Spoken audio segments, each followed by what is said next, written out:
noite. Todos estão me ouvindo e me vendo bem? Espero que sim, acredito que sim, na verdade. Hoje a nossa aula, como vocês já sabem, a gente vai discutir sobre o direito de autodeterminação do povo palestino e do povo judeu. Nós vamos, discutir esse tema que hoje tá na pauta do dia, né? É um tema que todos os dias, quando nós abrimos os jornais, nós estamos vendo ali notícias sobre a guerra na faixa de Gaza, o conflito entre israelenses e palestinos. Então, se faz cada vez mais necessário a gente entender melhor essa temática. Para quem não sabe, para quem não chegou agora, meu nome é Matheus Alexandre. Eu tenho 29 anos, eu sou mestre em Sociologia pela Universidade Federal do Ceará, eu sou doutorando em Sociologia, a minha pesquisa ela é voltada para o antissemitismo contemporâneo, e aí eu analiso muito o antissemitismo, a islamofobia, os discursos de ódio no contexto do conflito israelo-palestino. Tenho capacitações sobre essa temática no Yad Vashem, que é o Museu do Holocausto em Jerusalém, e na Universidade de Oxford. Então, um prazer estar aqui com vocês. Eu vou apresentar aqui um pouquinho de como vai ser a nossa aula. A gente vai começar, discutindo um pouco sobre o princípio da autodeterminação dos povos, o que é a autodeterminação dos povos, quando surge essa ideia, dentro do debate global. Nós vamos debater as diferenças entre os conceitos de povo, nação, Estado-nação. Então, a gente vai pensar também, quem é o povo judeu, e o nacionalismo judaico. A gente vai pensar também, quem é o povo palestino e o nacionalismo árabe palestino. E pensar, claro, como, essas identidades nacionais se desenvolveram, especialmente dentro de um contexto otomano, né? Já que a gente precisa falar sobre autodeterminação dos povos, eu sempre opto por trazer, a história desses dois povos para entender como eles são povos que têm aspirações legítimas naquela região, para então a gente poder entender que, o princípio de autodeterminação dos povos, como se aplica a esses dois povos. Mas enfim, vamos lá. O que a gente chama hoje, né, de princípio da autodeterminação dos povos, ele começou a ganhar forma no final do século XVIII e no início do século XIX, especialmente com as revoluções, as revoluções mais importantes na modernidade, né? Algumas das mais importantes, óbvio, que foi as revoluções americana e francesa. É, eles foram momentos precursores que colocaram em prática, na verdade, a ideia de que os povos eles tinham direito de determinar a sua própria forma de governo. Eles estavam, obviamente, influenciados pelos ideais iluministas de liberdade, igualdade e soberania popular. E era isso que levava, por exemplo, os americanos a questionarem o poder da colônia inglesa, assim como era também o que levava os franceses a questionarem, o absolutismo, o absolutismo monárquico, né? Era o princípio da soberania popular. Então, nessas duas revoluções, se fala não ainda de autodeterminação dos povos. A gente está falando de quê nesse momento? A gente está falando de princípio da nacionalidade, que, óbvio, vai ser continuado, nas décadas seguintes. Vai ser a partir do princípio da nacionalidade que vai surgir o princípio que hoje nós chamamos de autodeterminação dos povos. E o que é que o princípio da nacionalidade afirmava? Afirmava que cada nação tem uma vocação e o direito de construir um Estado. Logo, a humanidade ela estaria dividida numa pluralidade de nações que e o número de estados deveria ser repartido igualmente no número de nações, ou seja, cada nação teria direito a ter um estado. E cada estado seria um ser nacional, ou seja, uma nação estaria representada em um estado. E é nesse momento que a gente então começa a falar de estado-nação, ou seja, um estado para uma nação específica. Mas foi no final do século, foi no século XX somente que a gente começa a ver a consolidação do princípio da autodeterminação dos povos. A partir do século XIX, especificamente, e ele tem como um momento crucial no início do século XX o final da Primeira Guerra Mundial, né? E o princípio da autodeterminação dos povos, ele vem para afirmar que os povos eles tinham o direito de se autogovernar e determinar a sua própria forma de governo. E por que que esse foi um momento crucial? Porque no final do século XIX, nós começamos a ver a transição dos impérios, ou seja, impérios multiétnicos, por exemplo, o Império Russo, que abrangia diversos povos, desde eslavos até ucranianos, e vários outros povos ali do leste europeu e do sul da Ásia. Impérios como o Império Habsburgo, que tinha desde germânicos, húngaros, italianos, o que hoje nós chamamos de italianos, e o Império Otomano, por exemplo, que é o império em questão aqui que nós vamos discutir, que ia desde a Turquia, pegando povos ali do leste da Europa, chegando no centro da Ásia, no norte da África, no Maghreb, enfim. Nós estávamos falando de um quadro global em que os impérios, que tinham essa ampla composição multiétnica, eles vão se decompor, eles vão ruir, essa é a palavra, melhor palavra, e então o cenário global vai ser então formado por estados onde se autodeterminam as distintas nações que antes compunham esses impérios. Por exemplo, os gregos eram parte do Império Otomano, e aí os gregos vão formar o seu próprio estado. Os armênios eram parte do Império Otomano, e os armênios vão formar o seu próprio estado. E assim como as nações árabes, os turcos, que na verdade são pelo menos, hoje nós temos quatro estados túrquicos, pelo menos, enfim. E o momento fundamental que auxilia na consolidação do princípio da autodeterminação dos povos foi quando após o final da Segunda Guerra, ali naquele interim, né, da Primeira Guerra Mundial, o presidente dos Estados Unidos, ele vai criar uma declaração com 14 pontos, e nesses 14 pontos figurava um conjunto de princípios para a paz e a reordenação das fronteiras europeias. E autodeterminação ali era um princípio fundamental. Inclusive, pensando na América Latina. Por quê? Porque aqui na América Latina, o Império Britânico, o Império Francês tinham várias colônias.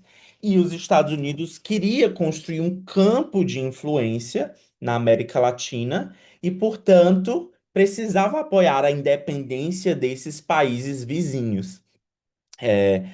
Um outro momento também que foi muito importante foi o próprio movimento socialista, que no início do século XX, na Revolução de 1917, na Rússia, vai desempenhar um papel fundamental na promoção desse princípio da autodeterminação dos povos.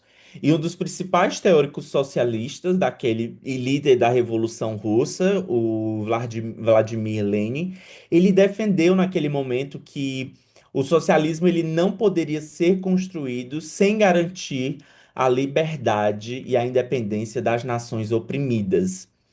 E em 1917, com a Revolução Russa, o novo Estado russo, o Estado socialista, ele vai reconhecer o direito de autodeterminação de vários povos, inclusive os ucranianos, né? Inclusive, é muito interessante a gente falar isso porque logo que começou a guerra na Ucrânia, o Vladimir Putin, ele fez um pronunciamento nacional e ele responsabilizava a Revolução Russa e o Lenin por terem entregue um território que supostamente para o Putin sempre foi russo.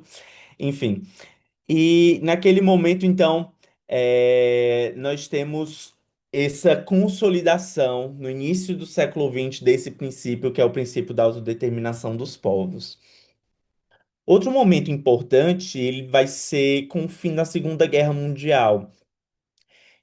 O princípio da autodeterminação dos povos, ele vai ser consolidado, expressamente previsto na Carta das Nações Unidas, como um princípio a ser observado pelas relações internacionais. Antes dessa carta, ele era aplicado apenas em casos específicos, como o Tratado de Versalhes, e quando eram em tratados internacionais, quando o determinado povo, como o Tratado de Versalhes, que eu acabo de citar, por exemplo, pelo qual o povo da Alta Silésia teve o direito de realizar um referendo para decidir se eles integrariam a Alemanha ou a Polônia. Por exemplo, não era um conflito expresso ainda nas relações internacionais, mas era um princípio que se aplicava de forma esporádica em tratados específicos, mas que, obviamente, tratados que serviram para produzir um entendimento e colaborar com esse princípio que já estava se consolidando. Então, com a Carta da ONU, esse princípio começou a ser aplicado na prática, com uma onda de descolonização, sobretudo nas colônias da Ásia, da África, do Caribe, ali entre os anos 40 e os anos 70, né? Uma série de colônias, elas adquirem a independência utilizando como base esse direito de autodeterminação, que agora não era mais um princípio, mas era um direito garantido pela Carta das Nações Unidas, pelo direito internacional. E um elemento que fomentou esse processo de descolonização também foi a Resolução 1514 da Assembleia Geral da ONU de 1960, que declarou o direito à independência dos países e povos coloniais, também utilizando como referência o princípio da autodeterminação dos povos. Então, é durante o século XX, como a gente já viu, que nós temos a consolidação desse princípio da autodeterminação dos povos. E ele se materializa no direito internacional público, conferindo a todos os povos o direito de autogoverno e aos estados formados dessas nações o direito de autodefesa, da defesa da sua existência e se se aquela nação, aquele povo quiser de se associar a um estado. É. Entendido esse ponto, então a gente entra em outro questionamento, que é o que que é povo e o que que é nação? E qual que é a diferença entre essas duas coisas? E aqui eu uso o conceito do Hermann Heller, que é um teórico político alemão, mas as definições, é óbvio, são muitas para a gente debater, para a gente pensar essa definição. Ele vai definir a nação como um povo cuja consciência de pertencer a esse conjunto se transforma em uma conexão de vontade política. Ou seja, na sua perspectiva, era a vontade política de que se materializava em uma organização institucional, seja um partido, instituições próprias, formas de autogoverno, é, que, caracterizavam que aquele povo se tornou uma nação.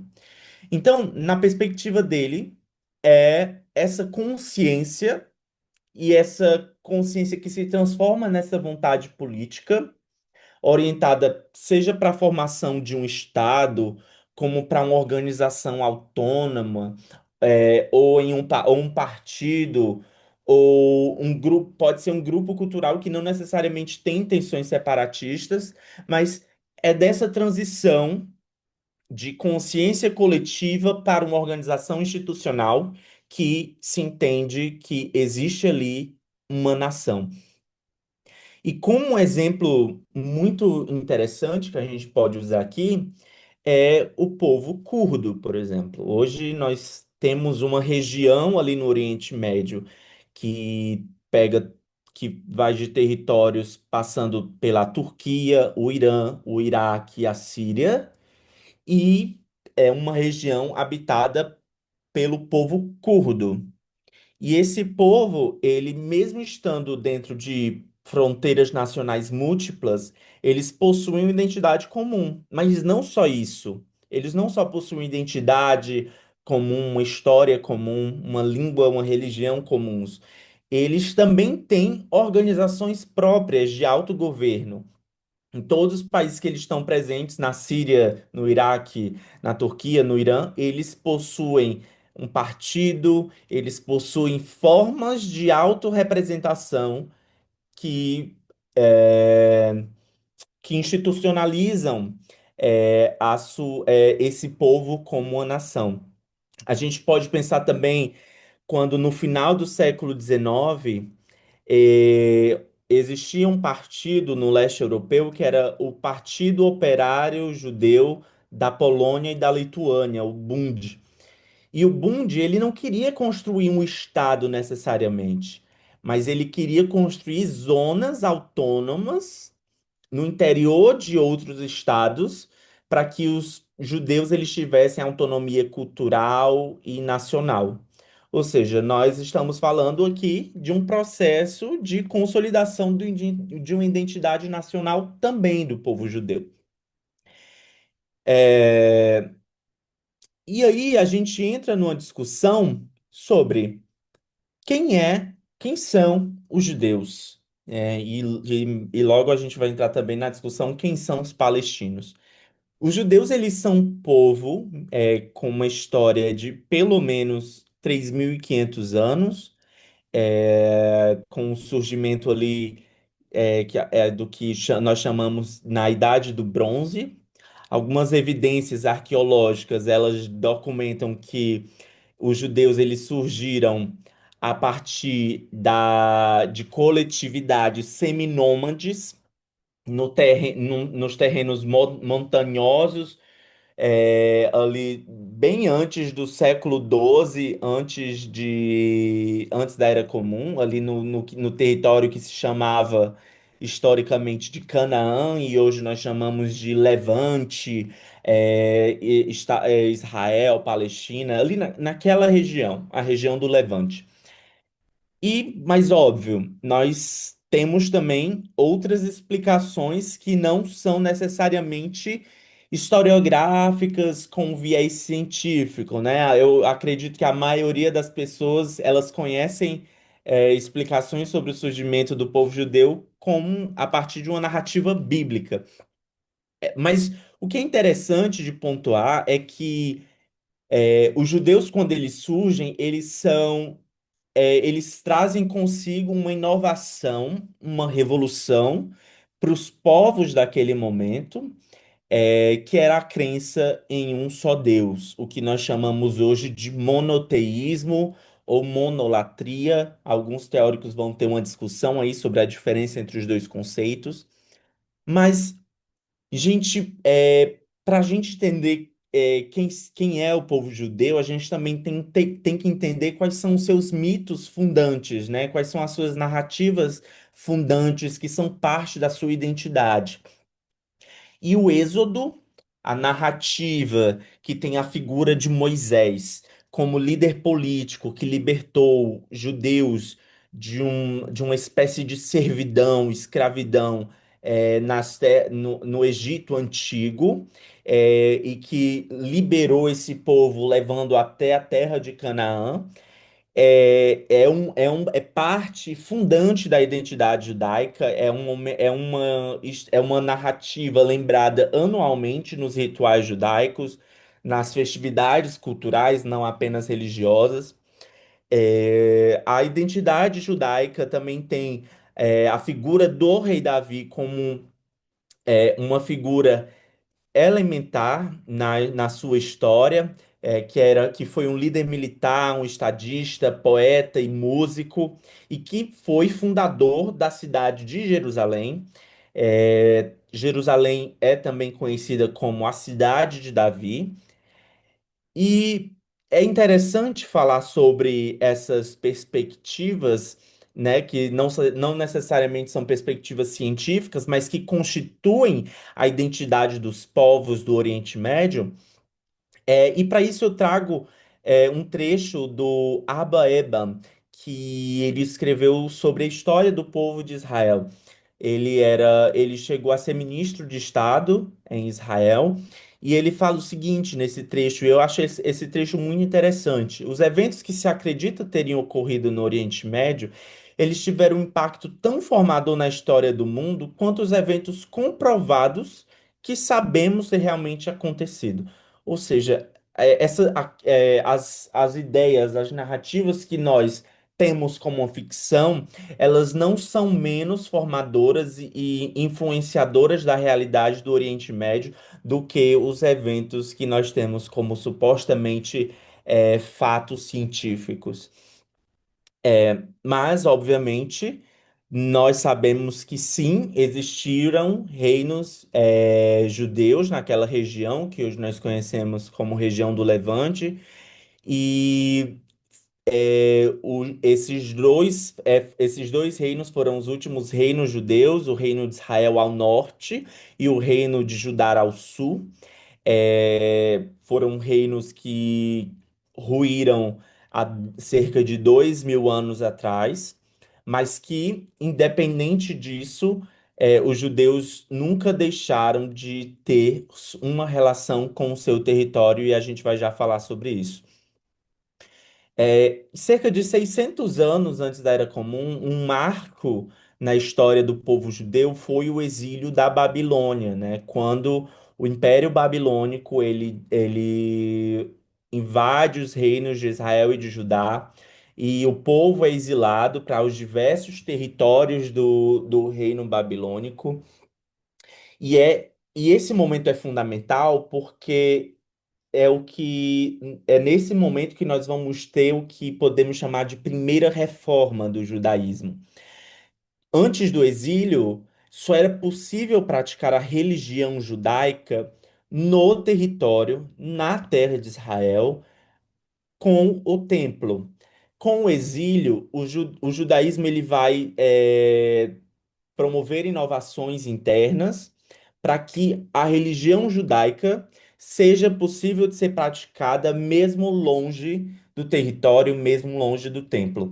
Então, o exílio da Babilônia, ele vai marcar essa vai marcar o início do judaísmo como uma religião que transcende o território. E aí vão surgir vai ser o livro de orações que no judaísmo se chama hoje de Sidur. A primeira versão vai surgir nesse momento. Os judeus, eles vão, a partir do exílio na Babilônia, a língua comum agora vai ser o aramaico. Vários elementos dessa cultura em que eles vão estar em contato, a cultura babilônica, vão ser incorporados para dentro da cultura judaica.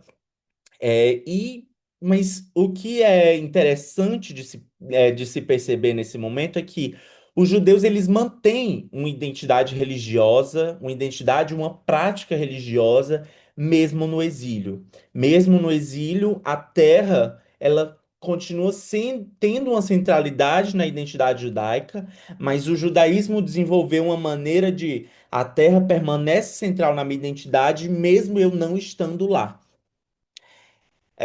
E depois disso, alguns séculos depois, o exílio acaba, o povo retorna, o segundo templo é reconstruído E esse segundo templo é o que vai ser existente durante os períodos, durante o início, já ali no início da Era Comum. É esse o segundo templo que vai estar existindo naquele momento, nos tempos que chamam os tempos de Jesus.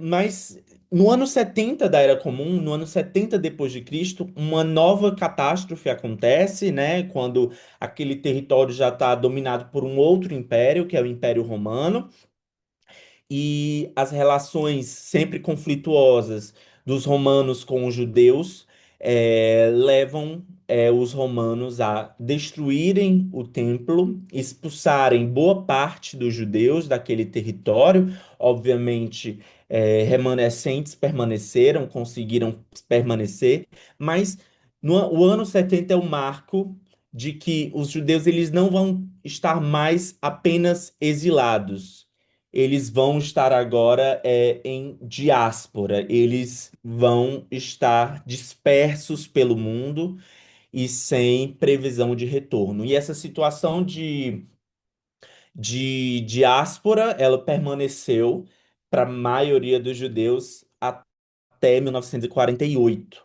quando os judeus eles permaneceram minorias religiosas e étnicas ao redor do mundo, expulsos de pelo menos 19 regiões do mundo ao longo de 97 gerações. Mas, como eu falei para vocês, Jerusalém ele seguiu tendo um significado crucial na identidade judaica e um texto muito interessante para pensar sobre isso é o texto da Karen A. Armstrong, Jerusalém, uma cidade de três religiões. Ela vai falar sobre a centralidade de Jerusalém na identidade judaica, mas também vai falar sobre a importância de Jerusalém para o Islã e para o cristianismo. O hebraico, ele foi mantido como uma língua ritual, não uma língua cotidiana, que depois vai ser reavivada com o surgimento do sionismo. E a presença judaica, ela permaneceu em algumas cidades daquele território, como Safed, Hebron, Nablus e Jerusalém. Nós estamos falando de comunidades judaicas naquele território que nunca saíram, que estão ali desde tempos imemoriais e que não experimentaram o que a maioria dos judeus experimentou, que foi a diáspora. Obviamente, a continuidade dessas comunidades nesses locais fez com que o trânsito de judeus naquele território fosse permanente. Então, nós temos relatos de, no século XVI, quando os judeus estão sendo expulsos da Espanha, alguns deles migram para o que se chamava naquele momento de Palestina, sob o Império Otomano, sabendo, judeus indo para lá sabendo que já existia uma comunidade. Então, isso vai acontecer ao longo dos séculos, de judeus de diversas partes do mundo migrando para lá, porque era um costume judaico de sempre que se migra para outro lugar, sendo fugindo de perseguições, à procura de novas oportunidades, ir para um lugar onde já existia uma comunidade estabelecida. E então, depois de quase 2.000 anos de diáspora, no final do século XIX, no momento em que nós estamos vivendo um terrível aumento do antissemitismo no contexto europeu, vai surgir então o sionismo. E o sionismo, ele vai surgir como uma resposta à situação dos judeus, especialmente na Europa. Porque qual era a situação que estava dada para os judeus naquele momento? Era a situação que as opções que estavam dadas para os judeus era nos assimilarmos completamente, ou seja, perdermos a nossa identidade, é, é, sermos autonomistas, vivermos em comunidades judaicas autônomas, como a proposta do Bund, que era um partido comunista judaico do leste europeu e que queria desenvolver uma identidade judaica moderna, secular e baseada na língua Yiddish, que era uma língua judaica dos judeus do leste europeu. Ou uma outra opção era o internacionalismo socialista, em que muitos judeus eles abandonaram suas identidades em prol de lutar pelo universalismo, por um mundo sem nações, por um mundo sem fronteiras nacionais, onde essas identidades de povo e de nação já não seriam mais importantes. E por último, uma outra opção era lutar por uma nação com um território distinto para garantir a continuidade e a longevidade do povo judeu. E essa última opção, ela atendia e atende por nome de sionismo.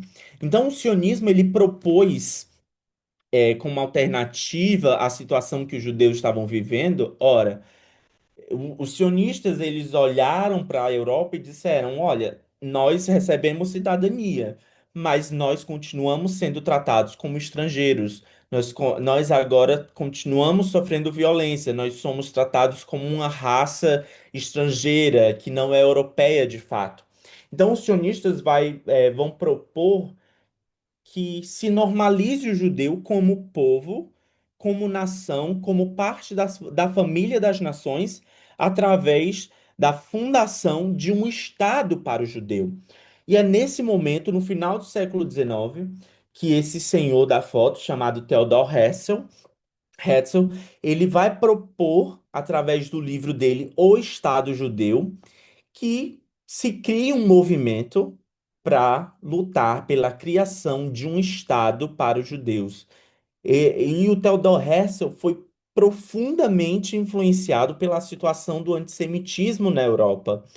Ele viu casos de antissemitismo terríveis, como o caso Dreyfus, na França, em que um judeu francês foi acusado de traição e se criou a partir dali a ideia de que o judeu, mesmo ele tendo cidadania do país em que ele vive, ele é incapaz de ser leal àquele país, ele é incapaz de ser um nacional legítimo. Então, é dentro dessa situação que o antisionismo surge e ganha força.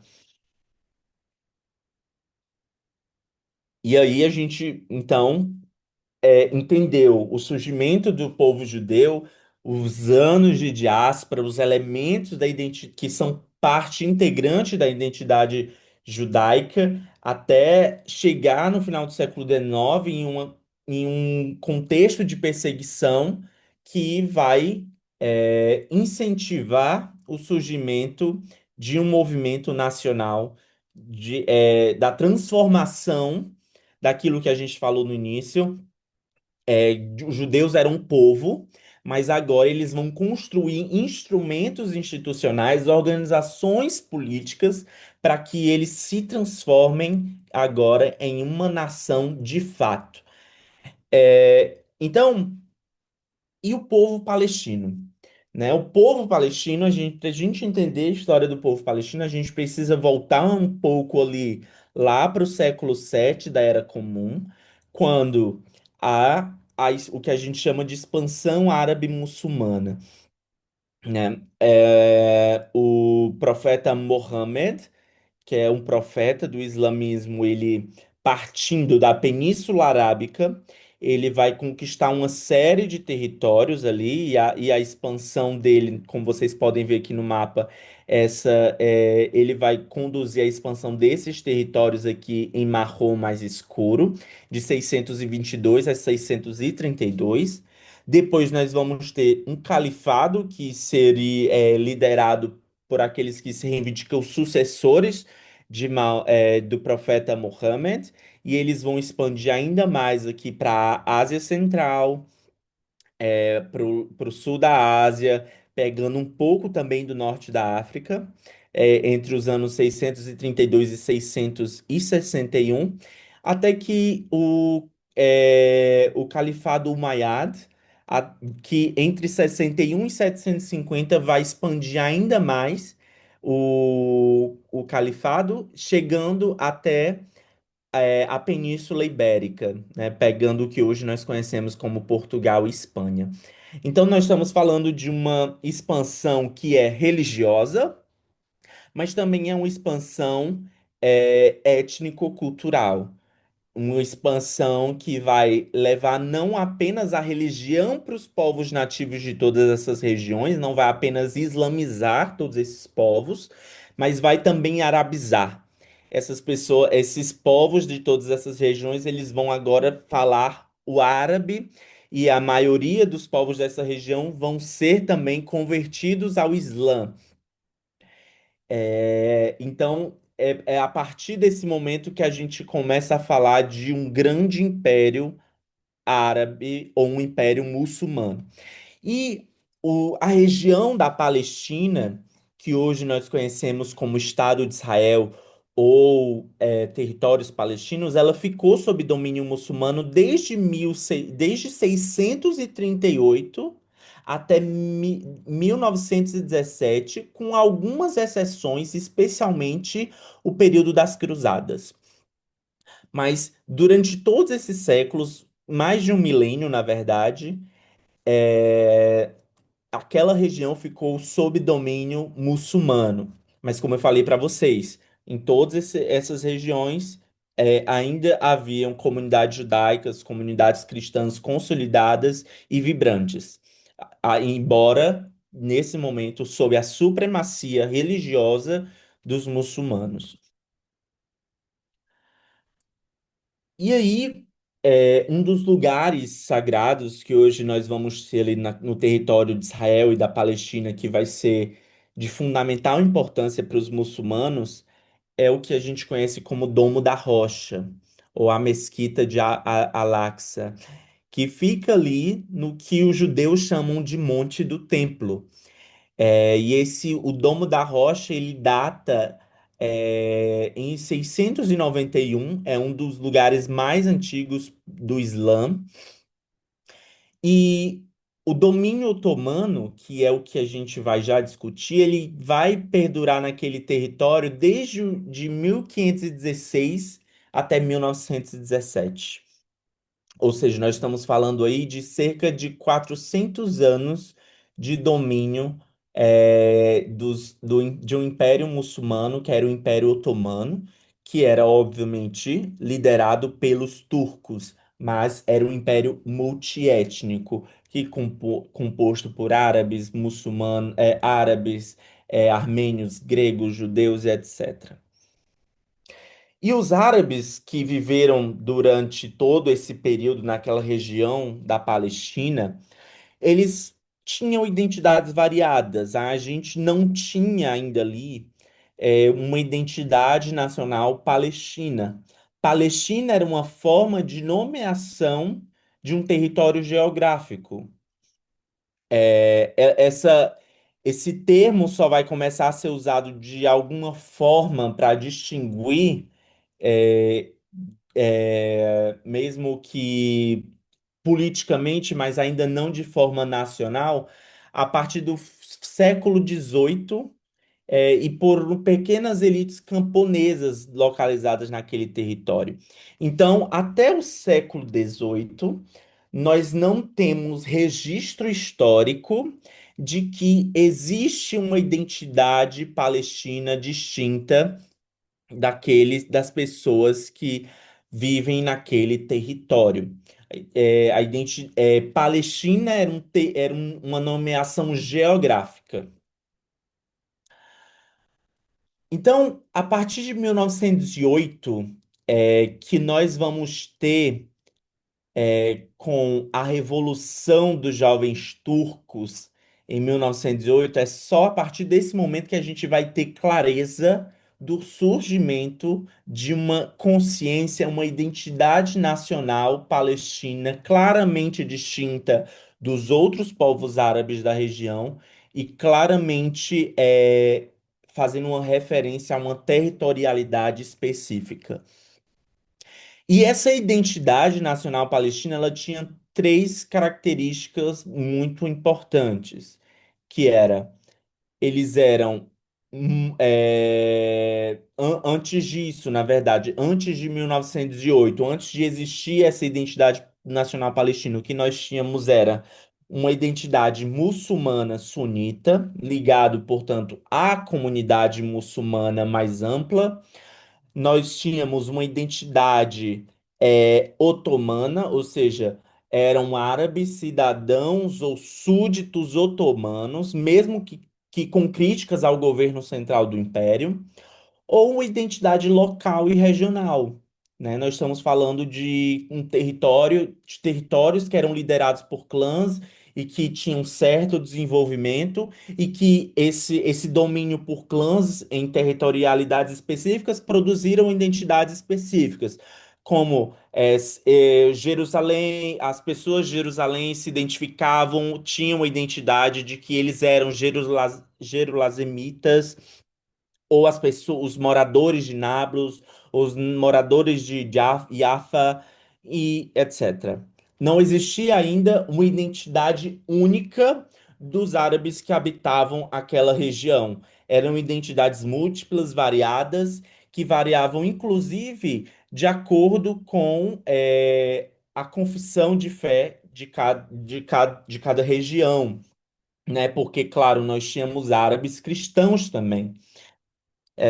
Mas um momento muito importante foi quando, no século XIX, em 1931, o filho, que era um chefe militar, filho do governador da província do Egito, ele invade a região do Levante, e ele conquista a Palestina, avançando em vários territórios, indo até uma parte da Ásia. E os egípcios, eles impuseram uma série de mudanças na administração da territorialidade da Palestina que promoveram uma mudança no equilíbrio de poder local. Eles impuseram um imposto de captação sobre os muçulmanos.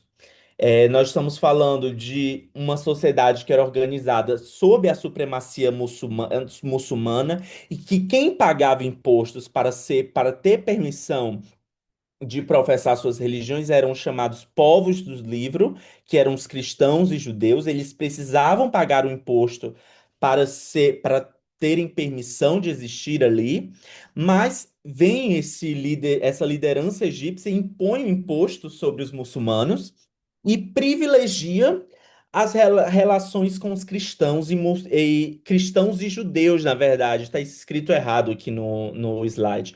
Cristãos e judeus, permitindo as reformas de igrejas e de sinagogas.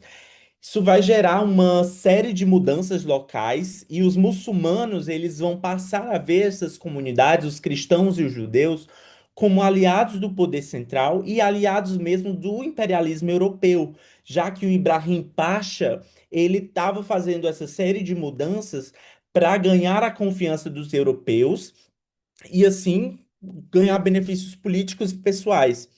E um ponto muito importante é que os europeus passaram a ter um trânsito muito maior na região a partir desse momento. E é em 1844, inclusive, que nós vamos ter o registro do primeiro consulado americano no território da Palestina. Então, a partir dessa mudança imposta por esse líder egípcio no território da Palestina, privilegiando os judeus e atraindo a presença europeia para a região, vai fazer com que os muçulmanos associem as comunidades judaicas e cristãs locais aos europeus e a essa invasão dos egípcios que desequilibraram o poder local. E é interessante porque já em 1857, nós estamos falando aqui de um momento que não existia sionismo, não se falava de sionismo, um relatório do consulado britânico ia mostrar que existia já ali, naquele momento, em 1857, o crescimento da presença de judeus de origem russa. E logo em seguida, no final do século XIX, paralelo ao surgimento do sionismo ali na Europa, nós vamos ter uma onda de pogroms no leste europeu, especialmente na Rússia, no Império Russo, que vão fazer com que vários judeus procurem outros lugares para viver, reconstruírem suas vidas, para fugindo dessa onda de violência, e muitos judeus vão justamente para o território da Palestina. E aí é o que a gente chama de primeira Aliot, que são as primeiras ondas migratórias em massa de judeus europeus, de judeus do continente europeu para o território da Palestina.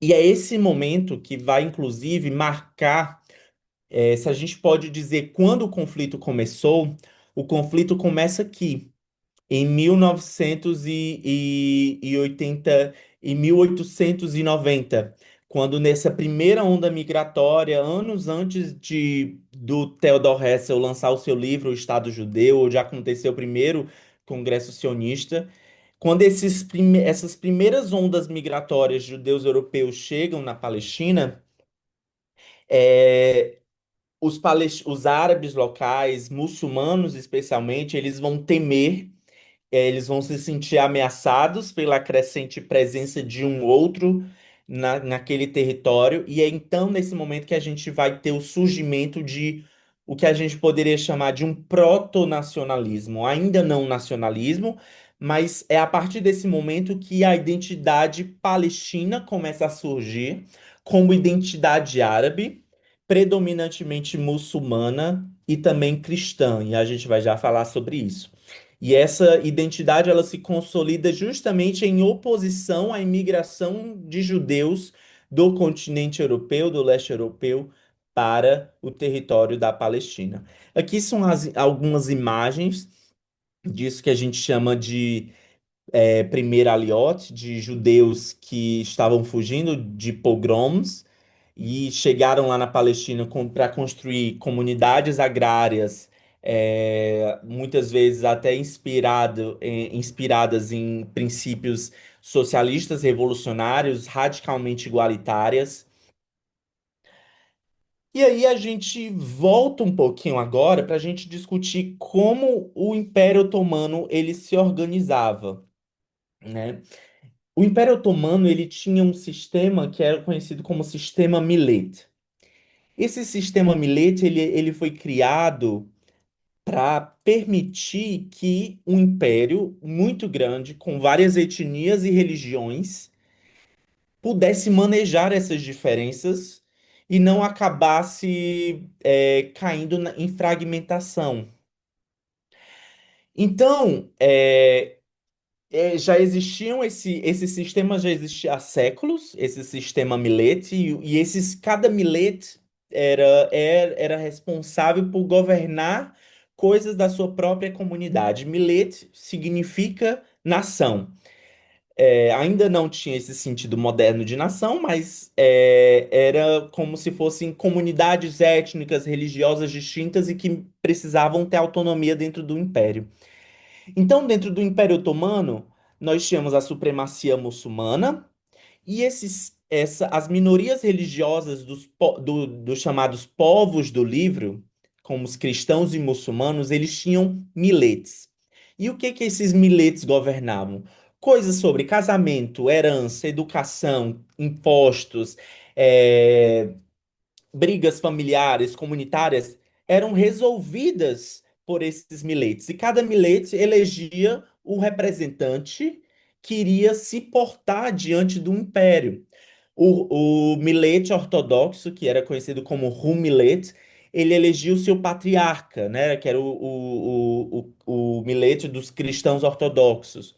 O milete armênio, do mesmo jeito, elegia o seu patriarca cristão.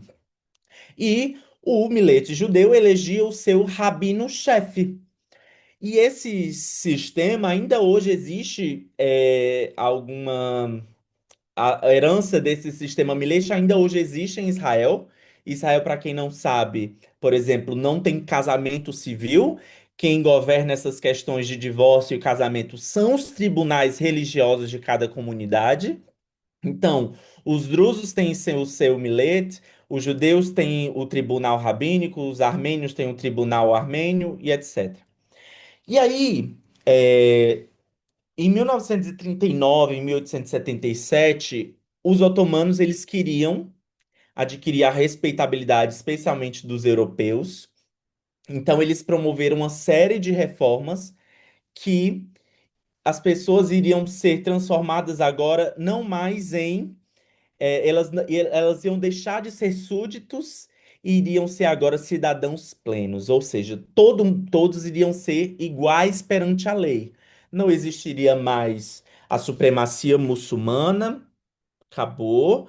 Agora se tratava de um Estado que tratava todas as religiões de forma igualitária.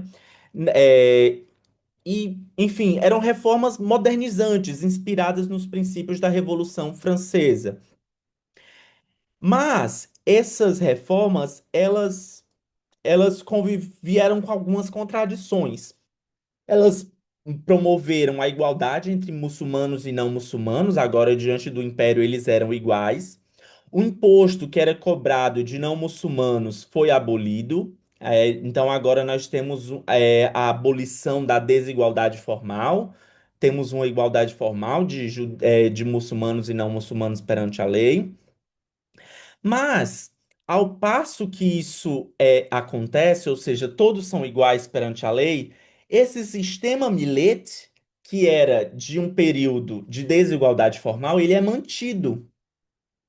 Então, houve uma tensão aí entre reformas que promoviam igualdade perante a lei e centralização administrativa em Istambul e a continuidade da autonomia local das diferentes comunidades religiosas e étnicas.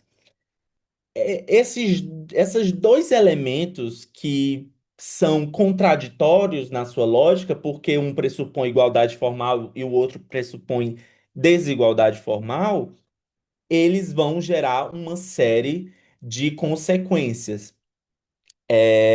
Que é, por exemplo, quando, depois da Revolução dos Jovens Turcos, em 1908, que inclusive foi o seu lema, o lema dessa revolução foi liberdade, igualdade e justiça. E aí a gente vê a clara inspiração iluminista europeia.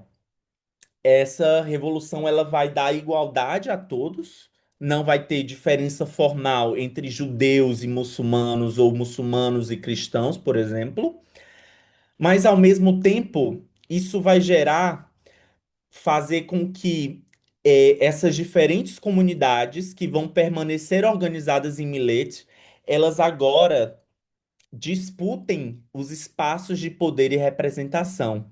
Ou seja, antes nós tínhamos o Millet. Nós não tínhamos parlamento multiétnico que elegia de pessoas de diversas origens pelo voto popular. Mas agora nós temos esse parlamento multiétnico, junto com essas comunidades que permanecem com esses miletes, que acaba sendo uma forma de separação comunitária das diversas comunidades religiosas e étnicas. Então, diante dessa situação de igualdade, vai ser fomentado uma disputa entre essas diversas comunidades para quem consegue representar os seus interesses, para quem consegue influenciar melhor o Estado Central e a elite secular que governava o império a partir de Istambul. Então, a comunidade, os muçulmanos vão disputar com os judeus para terem uma maior representação, para falar em nome do território da Palestina diante do império, diante da elite secular em Istambul. Então, em vez dessas reformas modernizantes que falavam de igualdade formal, nivelarem essas diferenças étnicas, atenuarem essas diferenças étnicas, diminuírem essas diferenças étnicas e religiosas, elas vão fomentar, porque elas vão manter estruturas arcaicas de autogoverno religioso, e étnico, separando, essas comunidades. Então, nós falamos de uma integração separadora. As diversas comunidades, elas estavam integradas, mas não como indivíduos distintos se relacionando entre si. Eram as comunidades separadas que se relacionavam entre si e disputavam entre si pelo poder de representação. Então, e a consequência disso para os judeus os judeus eles vão usar esse novo momento político, né, de eleições, de direito a voto, de livre imprensa, para legitimar as suas demandas comunitárias, inclusive sionistas, no interior do Império Otomano. Eles não pretendiam se separar do Império, mas eles pretendiam construir maior autonomia dentro do território que eles habitavam ali no contexto do Império Otomano. Então, eles mantinham a identidade cívica otomana, ao passo que eles queriam construir uma autonomia maior para sua própria comunidade judaica. É o que ficou conhecido como sionismo local no território da Palestina.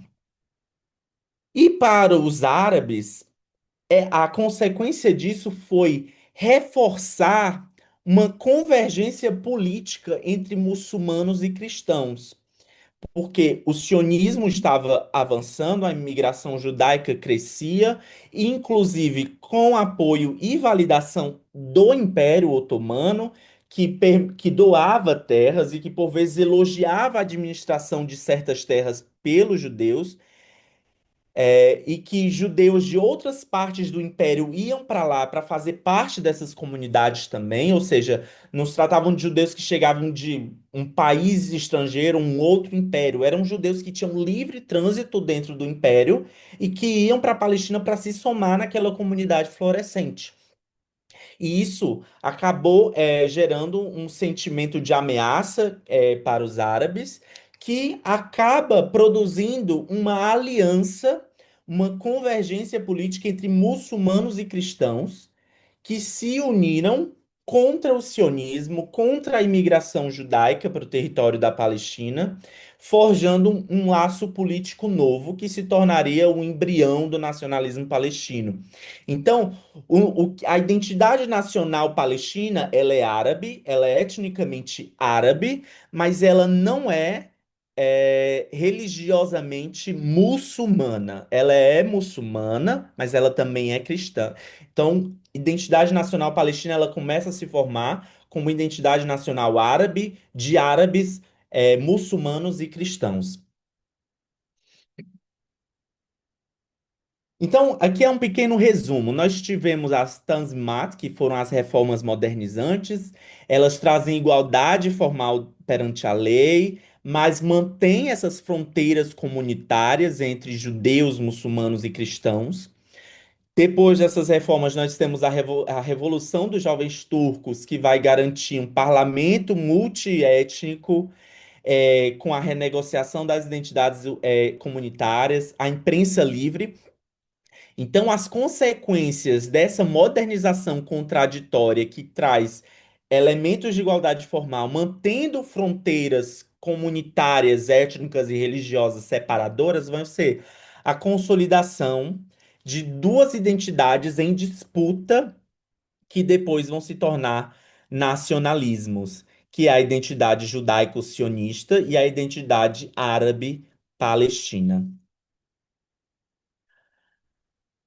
E aí, nós temos, então, nesse contexto, o que a gente vai chamar de palestinismo, que é o proto-nacionalismo, que seria o nacionalismo palestino.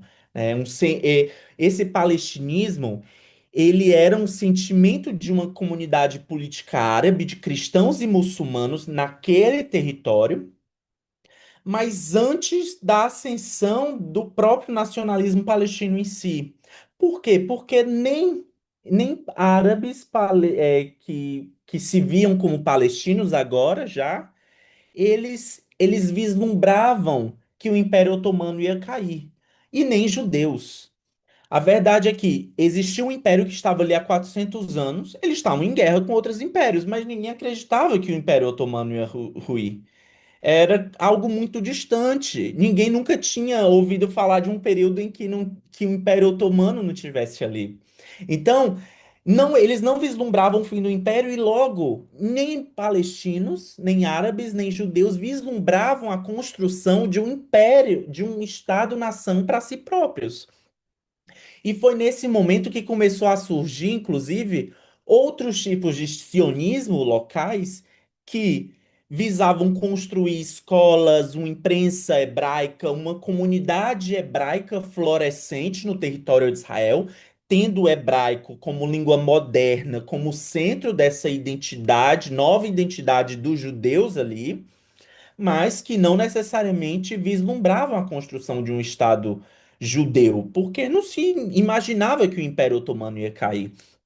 Então, nesse momento, nós temos protonacionalismos que não necessariamente vislumbram a construção de um Estado, tanto através do palestinismo, quanto através do sionismo cultural, que queria criar uma comunidade florescente, com universidade e com a universidade hebraica, com escolas hebraicas, com a imprensa hebraica, ou seja, uma comunidade viva que mantivesse a identidade dos judeus ali, mas ao mesmo tempo que se mantinha a identidade de otomano, cidadão otomano, tanto para os judeus quanto para os árabes, era assim naquele momento.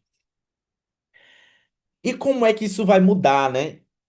Com a queda do Império Otomano, obviamente tudo muda, e também nesse contexto, ainda antes do Império Otomano cair, a livre imprensa que a Revolução dos Jovens Turcos trouxe também vai ser um fator fundante para a formação dessas identidades locais dos judeus e dos palestinos. Por exemplo, quatro jornais árabes foram forjados, foram criados a, após a Revolução dos Jovens Turcos em 1908. Quatro jornais apenas naquela territorialidade, quatro jornais árabes que eram escritos em árabes e que falavam de questões para muçulmanos e cristãos.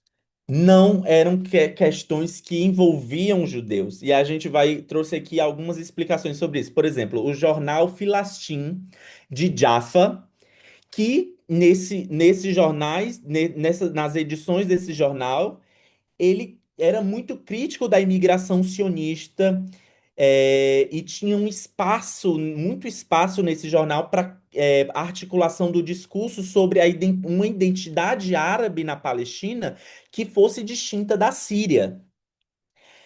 O jornal Al-Quds, que quer dizer Jerusalém, é a palavra em árabe para Jerusalém, que era um jornal localizado na cidade de Jerusalém. Ele também falava muito sobre as preocupações com a imigração judaica e promovia debates sobre as reformas que estavam acontecendo no Império Otomano, sobre a modernização.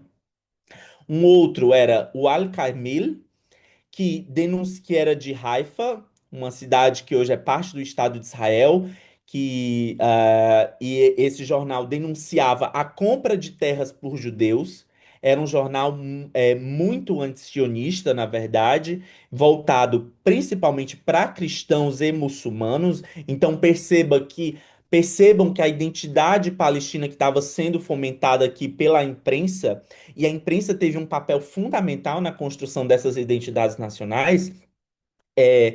A identidade nacional palestina era uma identidade árabe, cristã e muçulmana. E por último, o jornal Al-Nafir, que quer dizer o alarme, que era de Jerusalém e que tinha um tom de alerta, como o próprio título diz, e que também falava da imigração sionista, a imigração de judeus para a Palestina, e criticava a passividade do Império Otomano. Aqui eu trouxe para vocês um exemplo do jornal Falastin, que quer dizer Palestina, o jornal árabe daquele momento. No desenho, e aí é muito interessante esse desenho, porque é um árabe, um otomano, vestido como otomano. Vocês podem ver que ele tá de gravata, tá de paletó, como uma pessoa ilustre de Istambul, com esse adereço característico, um chapéu típico daquela cultura, e um judeu tentando chantageá-lo. E aí o nome da charge é o prefeito de Nablus e o prefeito de Tel Aviv, já retratando esse conflito entre duas comunidades, né, que era a comunidade judaico-sionista e a comunidade de Nablus.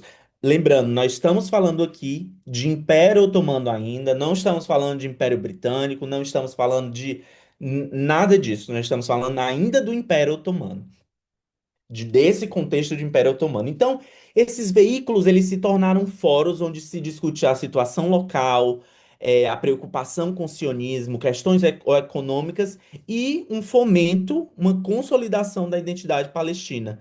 Então, eles ajudaram a tanto a construir uma identidade que era distinta da Síria, da identidade síria, como também reforçaram essa solidariedade e essa identidade árabe comum a muçulmanos e cristãos diante do desafio sionista.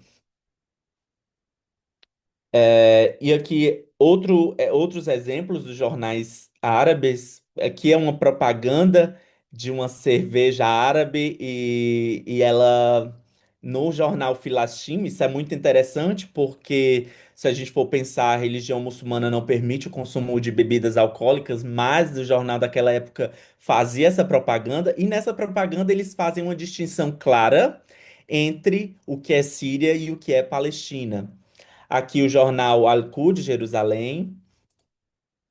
E nós tínhamos também naquele momento jornais hebraicos.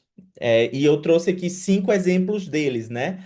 O Aerut, que é A Liberdade, que era um jornal de Jerusalém de judeus sefaradi, ou seja, de judeus que eram integrantes do Império Otomano, que falavam hebraico, mas também falavam ladino, por exemplo, ou árabe.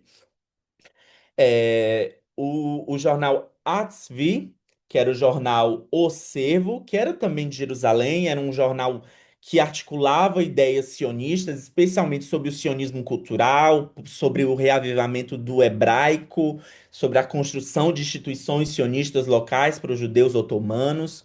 O jornal Moriá, que tinha um viés mais ortodoxo, mais religioso, mas que valorizava o uso do hebraico no cotidiano. E por último, 2 jornais que eram jornais hebraicos sionistas e de esquerda. O jornal Ha'ardut, que era o jornal do sionismo trabalhista, que depois veio a ser ligado ao Partido Trabalhista, o MAPAI, que mais recentemente chamou Trabalhista e agora já tem outro nome. E o Hapoel Hatzair, que era o jovem trabalhador, que também era um sionismo trabalhista socialista, mas ainda um pouco mais radical, mais marxista. E aqui, por exemplo, um exemplo desses jornais. Esses jornais em hebraico eles tiveram um papel muito importante no renascimento do hebraico moderno, como uma língua comum dos judeus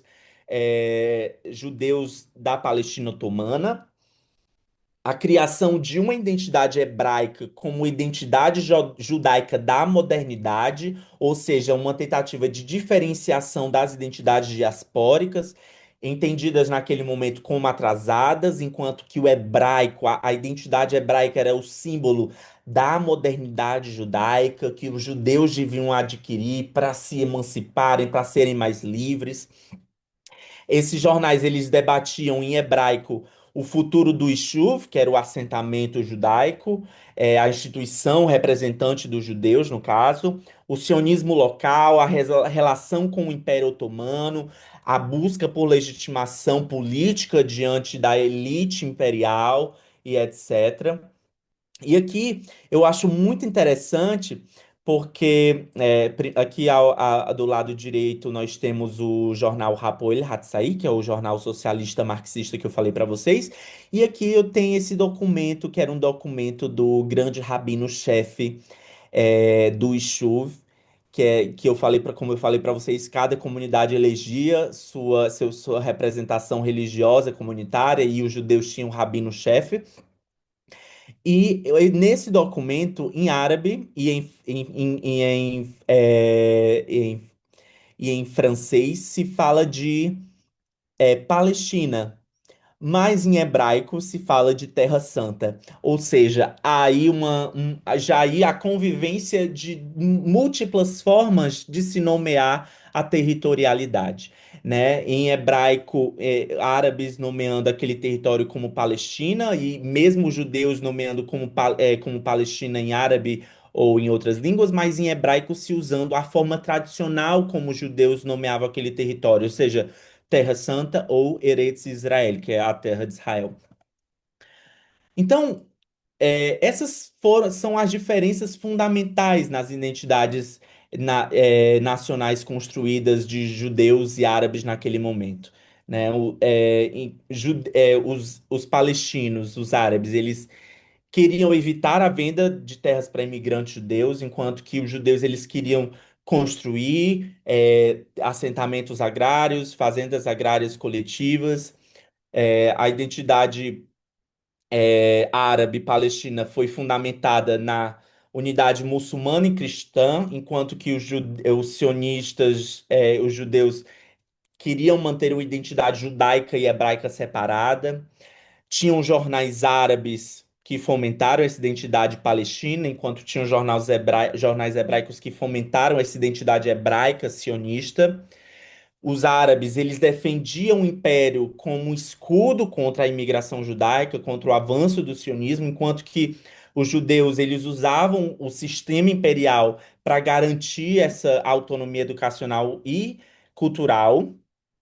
Os árabes, eles começam a utilizar uma linguagem moderna, em que aquela geografia antes conhecida como uma região da Palestina passa a ser entendida como agora uma identidade nacional, e por fim, a revitalização do hebraico como uma língua viva e nacional entre os judeus. Então, gente, o que que a gente pode concluir dessa discussão toda, né? Eu acho que eu me estendi, peço desculpas. As duas identidades nacionais são identidades legítimas. O sionismo e o nacionalismo palestino são dois nacionalismos que nascem e que estruturam como consequência das transformações políticas no interior do Império Otomano, não da intervenção de uma potência europeia. Esses dois povos, eles vão construir visões sobre aquele território, enquanto os judeus passavam a chamar de Terra de Israel e parte da identidade hebraica, os árabes começam a nomear como Palestina e parte de uma identidade nacional que ficou conhecida como Palestina. Então, o que a gente pode entender são dois povos com reivindicações de autodeterminação sobre um mesmo território. E esse é o desafio que está posto desde então, que não foi solucionado em seguida pelos britânicos, e que veio a solução de dois estados, mas o conflito permaneceu porque os árabes não aceitaram a solução de dois estados. Mas o que eu acho importante de pontuar aqui duas identidades nacionais legítimas com reivindicações de autodeterminação legítimas. Eu fico por aqui e peço desculpas por ter me estendido. Muito obrigado, pessoal. Obrigado, professor Matheus, pela excelente, completa e justa aula sobre o direito de autodeterminação dos povos, o caso do povo israelense também, do povo palestino e também sobre o seu direito em ter um Estado, tanto os israelenses, todos os israelenses, desculpa, quanto os palestinos. Pessoal, o Q&A está aberto para perguntas, dúvidas, esclarecimentos. O primeiro link que a gente enviou, vocês desconsiderem no chat. O que vale é o segundo link, que é onde o fórum está encurtado. A partir de agora, por favor, fiquem abertos. A gente está aberto a perguntas para o professor Matheus. E lembrando que eu leio elas através do Q&A. Eu vi que alguém tinha levantado a mão. Eu não sei.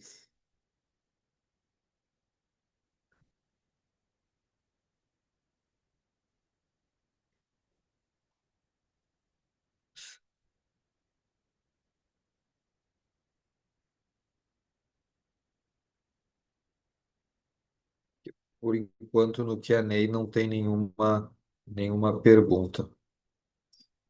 Espero que isso seja sinal de que todo mundo entendeu.